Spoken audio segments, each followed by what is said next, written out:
Hey, happy day. Former President Trump, he gets all kinds of pushback and flack from the left, the radical left, don't you know? He said, Twitter and Facebook, you're shutting me down all of the time. I'm going to come up with my own platform. So he's done that, and now they're trying to shut that down even before it gets going.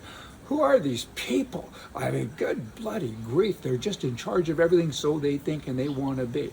They're just bad. They're really, really bad. Thousands of radicals saying, can't allow this man to come back because when he talks, people might listen to him, and he doesn't say what we believe in, so we have to keep him off the air. Not nice. Trump didn't create political corruption. He revealed it. Trump didn't create media bias. He revealed it. Trump didn't create urban decay of cities ran by Democrats. He revealed it. Trump didn't create censorship of faith. He revealed it. There's so many other things that he revealed as well. It's a swamp, but they didn't like him because he was, in fact, going to drain the swamp, and they had to drown him. And they've been working on that, and they continue to work on that. Leave the man alone and let him kind of run a free campaign if he wants to, don't you think? There's a joke. Let me share with you, there was a liberal. He was standing on the corner, and he had a very awkward moment because a zombie was looking for brains, and he walked right past him.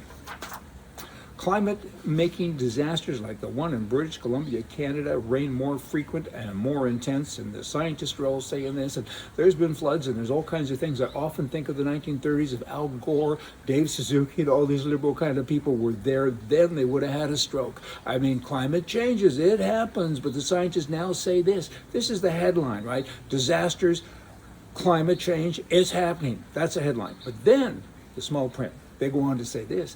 We say that climate change is likely playing a role. Highways are blocked and, things are bad. So kind of, sort of, maybe. And then every page has another headline to say climate change. And every page, the small print says, we think, kind of, sort of, maybe. It's not proven. It's not proven. There's no evidence here. You ever watch Perry Mason? Oh, am I old? I remember Perry Mason. But you know what? When you hear the one side, it always sounds convincing.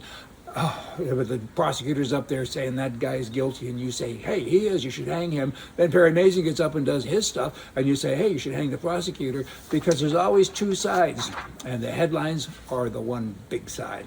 Joe Biden, he and Canada, they're getting along now, I guess. They're united in their efforts for global warming, and he says, oh, you poor people that have been, had floods and everything. He says, don't worry, me and your little Trudeau guy up there, we're going to fix it all. We can do this. Biden said that we've been good friends, referring again to the Prime Minister of Canada, for a long while. This is one of the greatest and easiest relationships you can have as an American president, one of the best. That's because I think they're related, because they're both crazy if they do crazy things. Crazy. What's really crazy is just recently President Biden transferred the power of the presidency to the vice president. It was only for a little bit because he was in the hospital, but when I heard that, I just about had a stroke. I thought, oh my, what happens if something happens to her? Hope she doesn't get into a car accident on the way home, because then guess who number 3 is? Oh, how does that make you feel? The other day in Canada, I contacted the TSE, which is the Toronto Stock Exchange. I wanted some information on some companies that were potentially for sale, and I got a girl on the phone, really nice lady. Her name was Janet. So clearly, she has a woman's name, she had a woman's voice, and she probably even looks like a woman, right? And she writes me an email, and on the email, she had she, in brackets after her name. So I called her and I said, what does that mean? She said, well, it's a pronoun. I said, well, what does that mean? I don't understand. She said, well, we're all doing that now. Governments want you to do that. In Canada particularly, after your name, you put he, she, he, her. It's a pronoun to identify who you are. So I looked it up, and my takeaways is mostly about homosexual stuff, but it's an expression, a gender expression. Whatever happened to Mr. and Mrs. and Miss? I mean, we even had Ms. there for a few years, and now we're into he, sure, blah, blah. This is craziness. Who's trying to change all this? The government's actually pushing it? Apparently they're not only pushing it, it's steamrolling ahead. They're saying everybody should have this. You got to be known as that. That'll be a cold day below what I put behind my name. He / him. You're kidding me, right?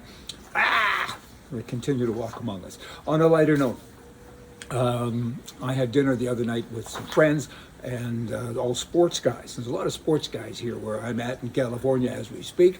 And you got Howard Baldwin. He signed Gordie Howe. Gordie Howe and his two sons to play, and he owned the Pittsburgh Penguins, and Nelson Skalbania is here, and he owned the Calgary Flames, the Edmonton Oilers, and some other teams as well. Peter Pocklington, he was a five-time Stanley Cup winner, and Nelson signed Wayne Gretzky, sold Gretzky's personal service contract to Pocklington. Then there's Michael Batty. I've known Michael for a long time. He signed Bobby Hull, first ever $1 million deal back, I don't know when it was, the early 80s maybe. Anyway, we're all together. It was Pocklington's 80th birthday. So there's a little shot for you. You can, if you really look hard, you can see me in the mirror taking the picture. But it was kind of interesting to sit around with everybody and talk about the old days, I guess, and the new days with regards to NFTs and a bunch of other neat things that are going on in that industry. That's another day. But for this day, we were all out talking and remembering a whole bunch of deals that we did that weren't sports related, but thought I'd share that with you. Everybody's got a story about some of these guys, but it was a nice night the other night. 10 of us had a dinner. You don't want to pay that bill, let me tell you. Hey, see ya.